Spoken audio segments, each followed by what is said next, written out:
What up, you guys? We are here for our weekly romance, oracle, and tarot reading. I hope everybody is doing well. We are here with the purpose of taking a look at the week ahead in regards to our love lives and how we can best direct our energy and attention to set ourselves up for healthy relationships and healthy relational dynamics, as it were. So the first two cards that come out are You Deserve Love. You are lovable. That is the first thing that we have to establish before we can have a truly authentic or real loving relationship with another person. We have to feel in the first place like we deserve love before we can receive it, before we know how to give that love to ourselves, and before we can give that love to someone else. If we don't know how to love ourselves and what we need and require, then we don't know how to share with someone else how to love us. That's part of getting to know someone and taking your time, is to see, just to learn who they are. And if you decide to go forward, in a relationship, you learn from each other how to love one another through communication and through sharing who you are. But if you don't know who you are, then you don't know. That's going to cause a lot of conflict and separation within your relationships, right? The next card is separation. So we need to come into alignment and into oneness within ourselves before we can expect to truly come into alignment or into oneness with another person. So time apart from your partner is on the horizon. If you were like, oh, I want to meet someone this week, it's probably not going to happen this week. So you need to look and see where in your life separation is present. Because the lesson that's been really prominent this whole week, regardless of whether it's about our love lives or about our money, and it's funny too because Venus is the influential celestial body that governs both our love and our money. They're interrelated, and that also is interrelated with our self-worth, our sense of deservingness. So our focus is this week will be to love ourselves and focus on our sense of worthiness and deservingness, and to stand in that worth and not settle for less than what we're worth, and just know that it's worth waiting for. And if you're wondering what's causing the roadblock, what's the wreck up ahead, what happened, what's happening that's causing the turbulence in your life most prominently, look to anywhere where there is conflict or separation rather than unity. And so basically the idea, the goal that we have is to create affinity with the light of the Creator by becoming more like the Creator. And so the Creator is unified, whole, all one. There's no separation. There's no confusion within the mind and the feelings, and there's no division on the inside. There's no warring within the self. There's no warring with others. So unity and peace and oneness are of the light. And so if we are perpetuating that over our ego's desire for separation, for rightness, for division, then we can maintain and attain affinity with the light and maintain that vibration and be in oneness. And that brings fulfillment and abundance and love and security and stability into our lives. But if we fall out of that grace, that consciousness, and we fall into separation and arguing for arguing's sake and self-righteousness, sometimes there's times where you have to stand up for what's right, and you have to speak up and speak up for yourself. But there are ways to do that in a positive, loving way. And then there are times when when it's not time, or it's not the hill to die on, it's not worth it. And so ultimately we have to dissolve the feelings within ourselves, because it's that inner turmoil that's creating the outer turmoil. And even if we put a band-aid on the outer turmoil, if the inner turmoil is still stewing, then there's still going to be conflict with that, within our material, outer world. So Dissolving that turmoil within will help relieve separation. And, you know, it's like when we're in separation from the Creator, then we cut ourselves off from our blessings. And you have to ask yourself in any given moment, is this worth cutting myself off from my blessings? Is this worth causing me to be in separation from the Creator? And maybe in a literal sense, as it pertains to romance, you might take time apart from your partner and give distance and space. Or maybe you're in the beginning of a relationship where everything's all hot and heavy and, you know, you're kind of moving really fast and you're spending a little too much time together, and you notice one person pulling away, getting tense and like, you know, maybe quick or like short with you or with each other. Then you just need time apart. You need to slow it down and take space for there to be, you know, you need space to miss one another. Soulmate, yes, this is your soulmate. So when we can come into union within ourselves, let go of separation, hostility, judgment, that's also keeping us from connecting with our soulmate, because it's putting a lot of shame and guilt into our sacral chakra. And our sacral chakra is what connects us with receiving our blessings from the unmanifest realm. And so our soulmate is there too. And so that's kind of how we send each other the signal, hey, we're ready, like we're open, this is the right time, this is the right place.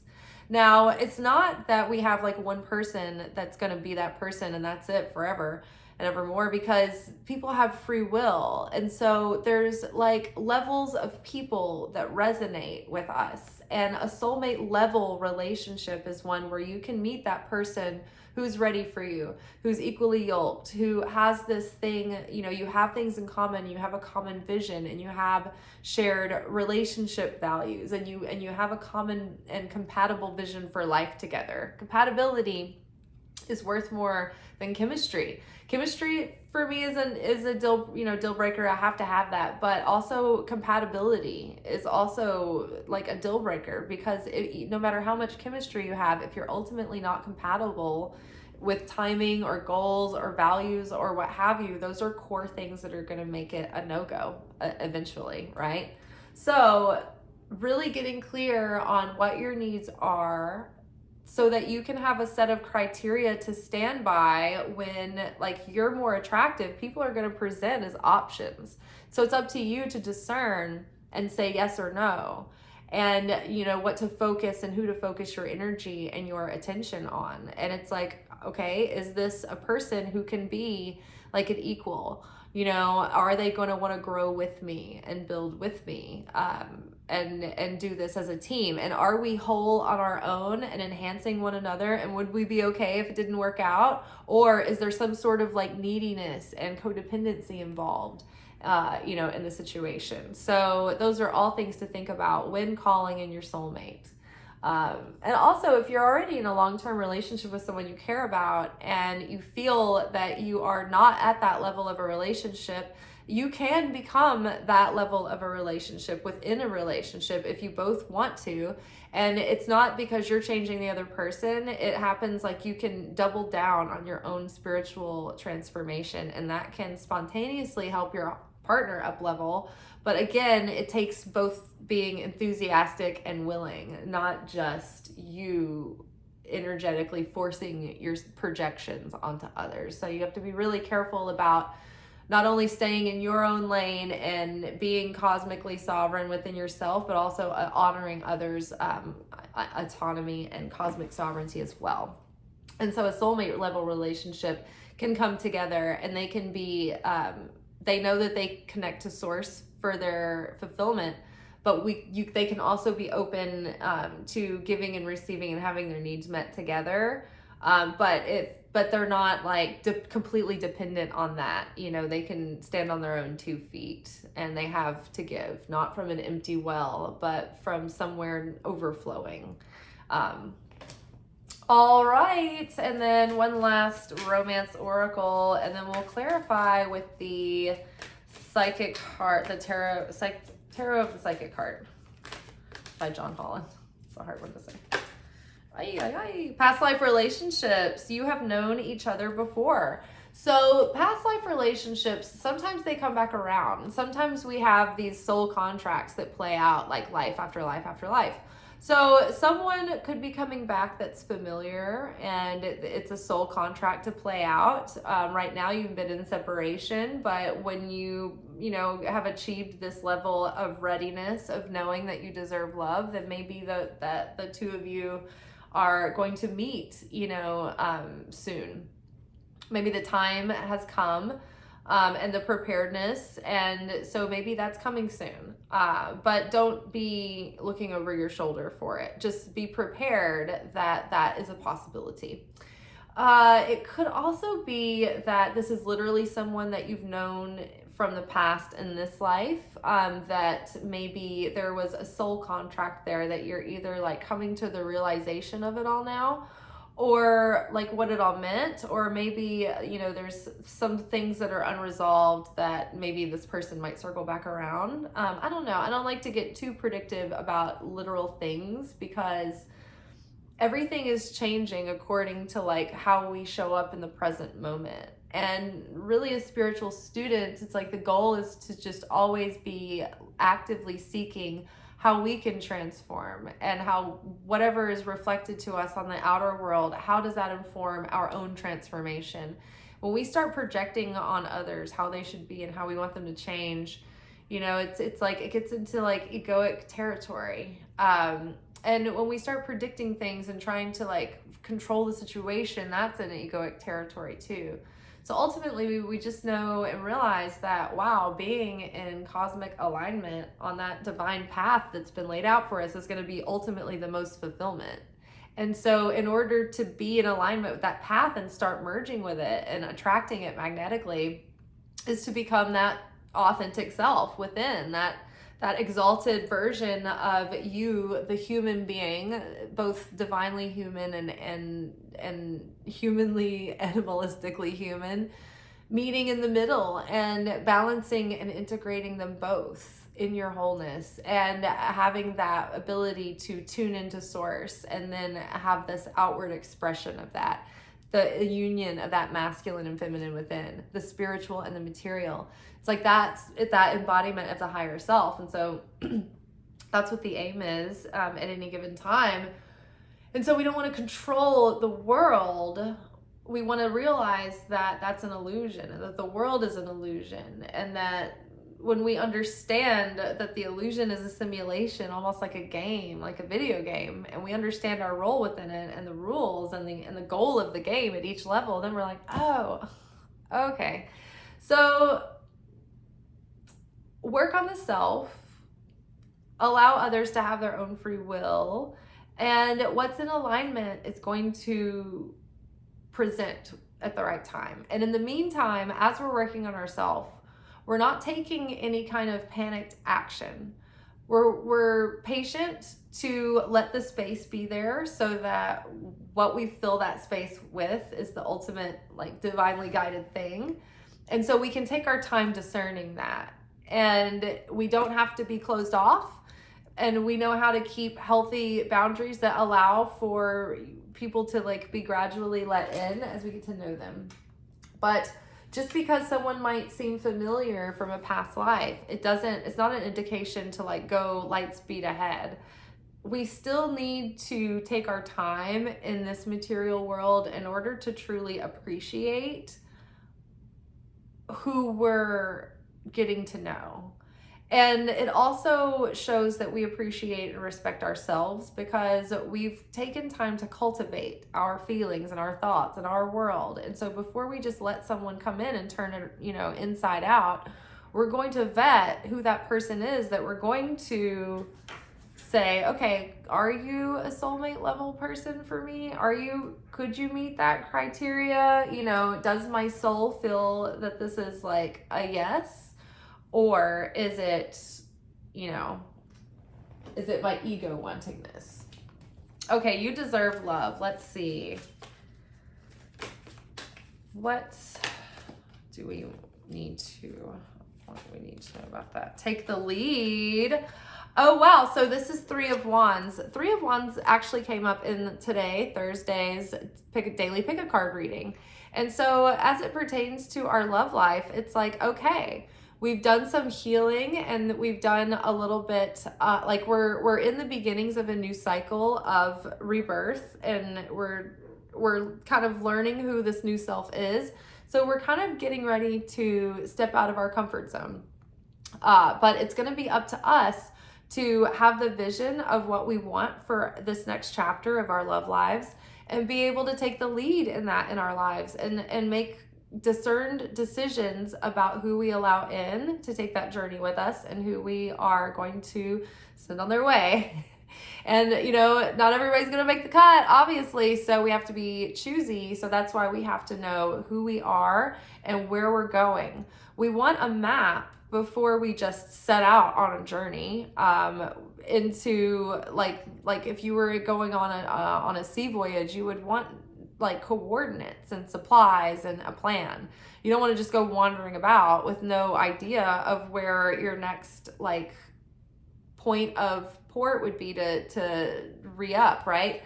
So take the lead in your love life. I'm actually going to take a quick gander at the book here to see what specifically his relationship advice is with Three of Wands. Okay. Enthusiasm, initiative, grounding, creativity. Strong energies for success are around you as new opportunities are opening up. Tap into this energy to fire up your relationships and bring all that you desire regarding matters of the heart. Call down the divine flame to ignite your passion and show you the way to achieve your deepest wishes. Don't wait for another person to make a move. Take the initiative. Be bold. Now is not the time for the status quo. Use this beautiful, fiery energy to explore new possibilities. How can you spice up current relationships? How about learning a new skill with your friend or taking the family on a special vacation? If you're looking for a new relationship, think creatively and try new ways of meeting someone. Step out of your comfort zone and be a little daring. Ooh. So yeah, maybe like go join that pottery class or the running club. Something has been calling you that you might meet like-minded individuals while you're doing it. Okay, what do we need to know about separation? That came right out. Control issues. So giving up control, it's only an illusion that is covering up insecurities that need to be looked at. So again, it's only an illusion. We have to give up our controlling behavior over others, because that's not allowing them to be free or authentic, and it's suffocating to the spirit, and it's not attractive. And so again, if we are trying to control and curate who we are, we're not being authentic either. So control is an illusion, and it's actually a destructive one at that. So allow yourself to trust spirit. Is this a...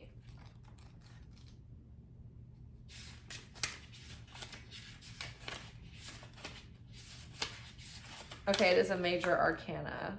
Sorry, it's all weird. It's not like the usual, so sometimes I can't remember which card is which. So this is strength. I control my emotions and embrace peace.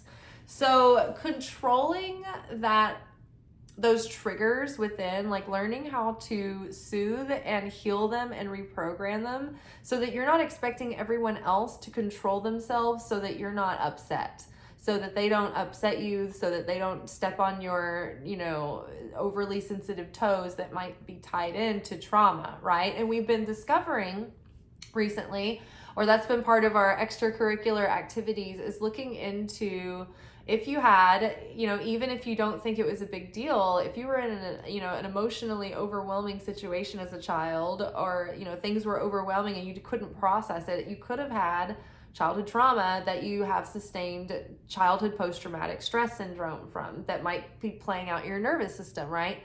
So one of the things that, you know, you might do when you're dysregulated is become very controlling over how people are and what they're doing and, you know, how you think they should be. And so you also might be very controlling within your own self. So the way to balance this out is to give up that control, release that control, and choose gentleness. Choose strength through gentleness, gentle persuasion in taking the lead, not projecting your like expectations onto others. That's why we need to take our time and discern while we're getting to know someone so we can accept who they really are and then choose whether or not we're compatible, rather than rushing in and then trying to change them and mold them into their potential against their will, right? So gentleness and strength and acceptance is going to be helping bring unity within and without, not force. Okay, insight into soulmate relationship. Balance. Wow, another major arcana. This is Temperance. This is Archangel Michael. Sometimes it talks about bringing soulmates together, the integration of the masculine and feminine, the integration of the spiritual and material, right? The integration and becoming of the desire being made manifest, right? So we need to be balanced, and we need to bring our energies into balance. Bringing our inner feminine into balance with our outer masculine would be, okay, I know how to have calm emotions, and I'm not going to let my emotions get out of control and control my behaviors. I know how to temper my emotions and witness them and learn from them, but not let them control all of my decisions and be reactive, right? I'm learning to be sovereign and to not be reactive, but to return and re-regulate myself so that I can be in a cause consciousness to keep my vibration, right? And so it's about mastering the mind, not letting your thoughts run out of control, right? Somebody pointed out something great that I heard earlier. It was like, you might not be able to control your first thought, but you can choose your second thought, right? And that practice helps you eventually change the first thought over time. Wonderful advice. So Temperance, integration. And when we integrate these things within, that's when we can have balanced relationships, and that puts out a signal to like-minded and ready partners that are equal with you that it's safe to come close. All right. And then past life relationship, a little clarity on that. What is the point of that? Love abounds. So Ace of Cups. So a new, fresh emotional renewal is coming through. Maybe you finally worked off past life contracts that were keeping you from starting a new cycle in love. Maybe there is something that's coming back around to be reconciled, and maybe there's a fresh start that you can make. And maybe this has to do with, friendships or, familial relationships that you're healing that ultimately lead to opening you up and unblocking you for a new romance to come in. Get creative, but whatever needs healing in your heart and within your community, within your relationships, within your close-knit tribe, look to that, right? Because that might be past life soul contracts playing out. Might be a sister from another life coming around again and again that you need to deal with. Sorrow or Mystica has been coming up for like 3 weeks, mystical sister. So again, look to the ways that you can heal your heart and you can heal love all, across the board in your life right now. And that's going to add to positive relationships and the expansion and nurturing and building upon the relationships that we have. The more love that we activate and ignite in our heart, it's like it's sending out that signal louder and clearer and more sustained, right? So that we can draw in the beautiful things that we want to fill this next new life cycle with. So be patient, turn your love and your devotion inward, be that partner to yourself that you want to call in, pay attention to yourself, have intimate, knowledge of who you are and what you want, and because you're valuable and you're worth taking the time to get to know yourself, right? And you're worth hearing yourself out. And when you are feeling a certain way, you can acknowledge yourself out loud to yourself. And that's very helpful. Helps me regulate my nervous system before I even knew that that's what I was doing. It just helped me calm down and interrupt cycles and patterns before they started playing out again.